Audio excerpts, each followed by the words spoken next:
Ngaran kuring Ningsih. Kuring boga hiji pangalaman anu teu bisa ku kuring dipohokeun. Pangalaman ieu kaalaman ku kuring basa kuring keur PKL atawa praktek kerja lapangan.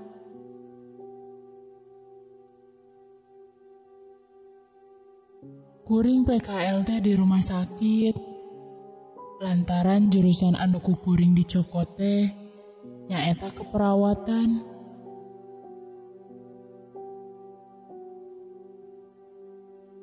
Kuring PKL di rumah sakit anu aya di Bandung. Sabab imah kuring oge aya di daerah Bandung keneh.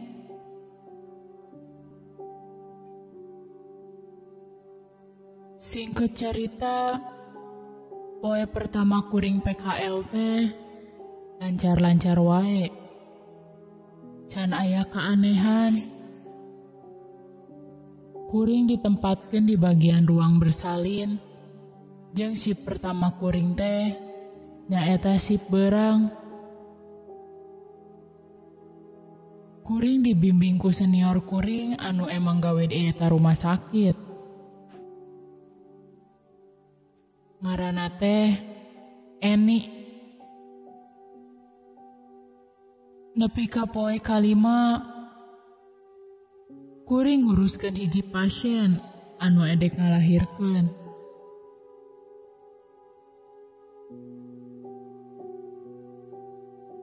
Eta pasien teh geus mulai kontraksi. Kuring ngagaroan dokter alatan ieu pasien teh rek mulai ngajuru. Ngan hanyakal ieu pasien teh geus teu kuat deui. Nepi ka salakina ge nyemangetan eta pasien me bisa ngalahirkeun eta orok. Sabab ieu budak teh budak kahiji keur maranehna.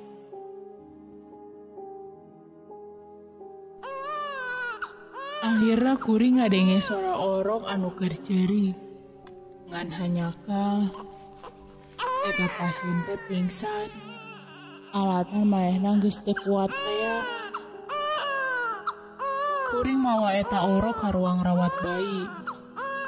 Di mana kuring ngabersihankeun ieu orok jeung ngasupkeun kana inkubator.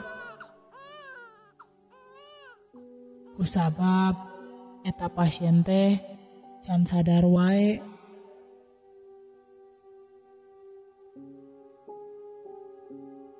Dokter ge mere tindak lanjut ka eta pasien teh. Menta izin ka keluarga korban jang dibere alat pernapasan.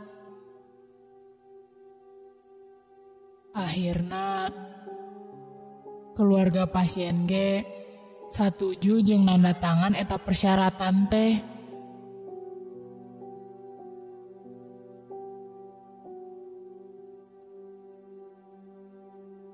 Sanggeus pasien dipasang alat teh, manehna masih keneh koma. Can sadar keneh, nepi ka jam 5:30 sore, eta pasien teh sakarat.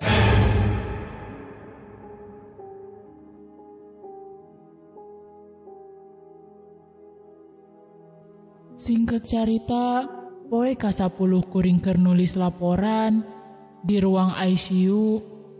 Alatan sabari kuring ngajagaan ieu pasien hungkul. Tuluy aya pasien anu rek ngalahirkeun deui. Di mana eta pasien teh emang geus pembukaan dalapan.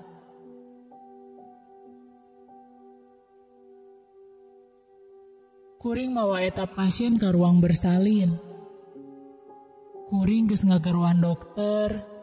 Ngan hanyakal ieu pasien teh masih keukeuh hayang ngadagoan salakina anu di mana eta salakina teh can datang.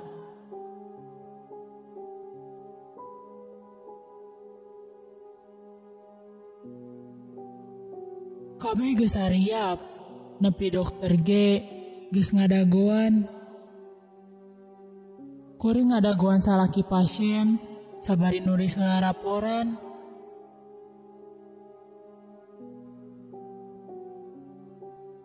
Teu lila kuring nulis laporan, salaki pasien teh karek datang. Akhirna eta pasien teh siap. Singkat cerita, eta pasien teh geus beres. Seperti biasa, kuring dititah ku senior, jang mawakeun orok eta ka ruang rawat bayi. Basa kuring keur bersihan ieu orok jeung senior kuring. Teuing kunaon, kuring hayang melong ka kenca. Anu di mana kenca kuring teh aya kaca gede anu nembus ka lorong.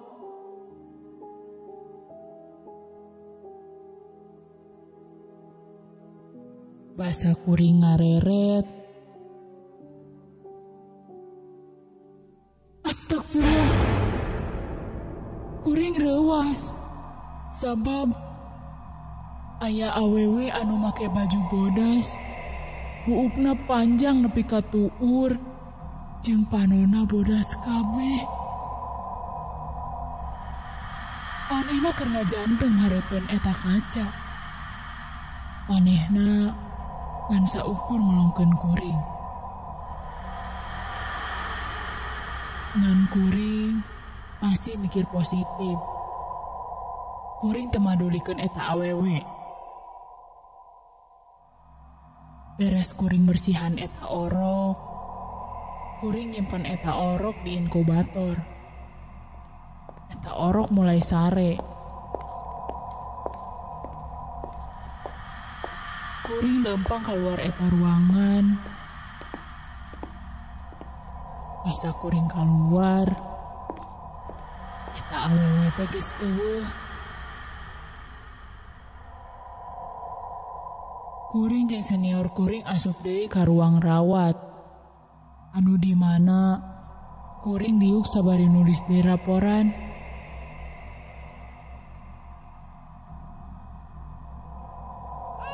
Lila kuring diuk. Kuring ngadenge aya suara ceurik orok. Senior kuring ge sarua ngadenge. Tuluy manehna nitah kuring jang nempo deui ka ruangan bayi. Basa kuring ningali orok anu ceurik. Kuring balik deui, tuluy ngabejakeun lantaran di eta ruangan mah orok anu ceurik.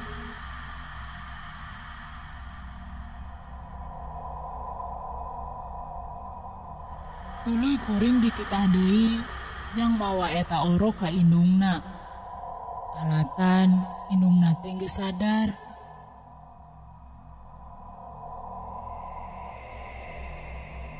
Singkat carita, kuring geus mikeun eta orok ka indungna. Basa kuring balik deui rek ngalanjutkeun nulis. Kuring ngadenge deui aya orok ceurik. Kuring reuwas lantaran di eta ruangan teh ngan aya hiji orok jeung eta oge geus dibikeun ka indungna.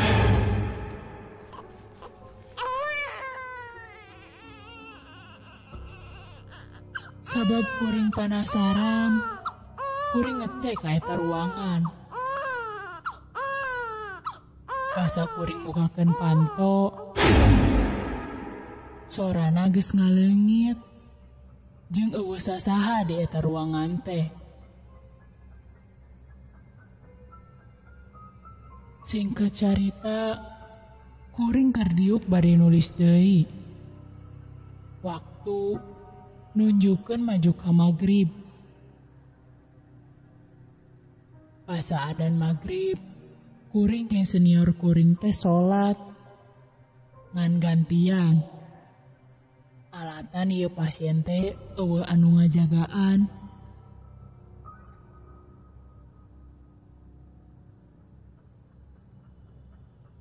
Basa bagian kuring sholat, kuring lempang ka musola anu aya di rumah sakit.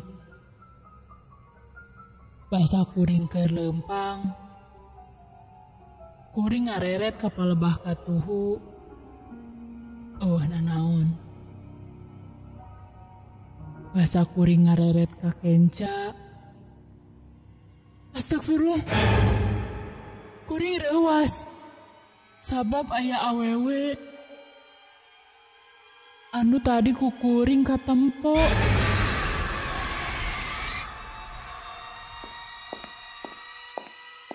Kuring gancang-gancang lempang ka musola.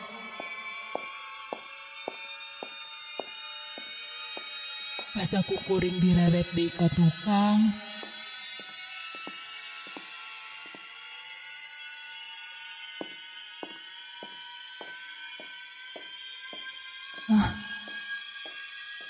Eta awewe teh geus ngaleungit. Kuring langsung asup ka eta musola. Sanggeus beres sholat, tuluy langsung meresan eta ampukna.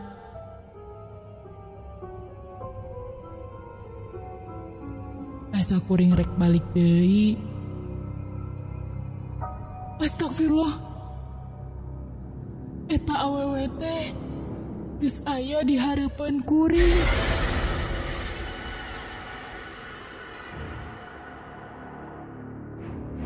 Kuring teh bisa ka mamana. Lantaran awak kuring teh teu bisa digerakkeun.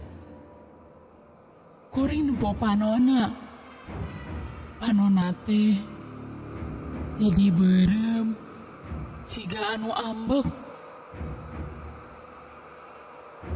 Kuring ngan saukur melongkeun sabari sieun.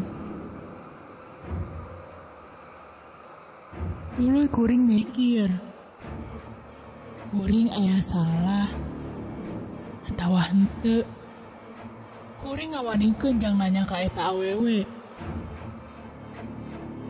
Aya naon? Naha maneh bet ngaganggu wae ka kuring. Sabab maneh poho aya janji nu teu dilaksanakeun. Hah? Janji? Janji naon? Akhirna eta awewe teh ngajelaskeun anu jadi janji kuring. Jang manehna. Kuring reuwas. Lantaran pasien anu ti heula maot teh ya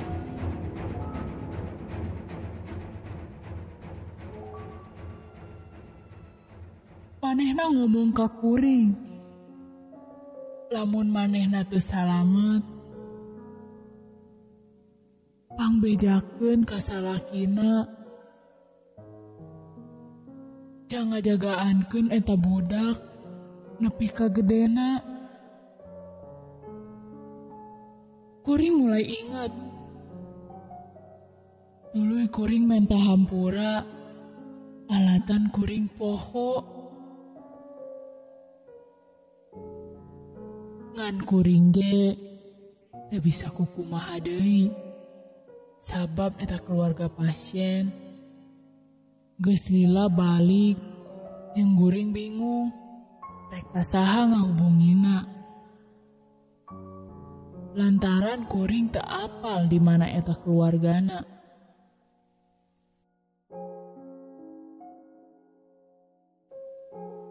Isukna kuring cacarita ka senior kuring anu kamari ka alaman ku kuring. Senior kuring ge ngomong, lamun kuring teh kudu biasa kanu kitu. Sabab emang rumah sakit ieu teh angker cenah mah.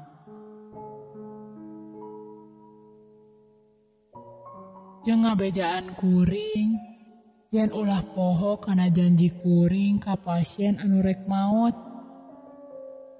Sabab kieu jadina lamun kuring tenepatan eta janji. Anu matak eta arwahna bakal ngadatangan terus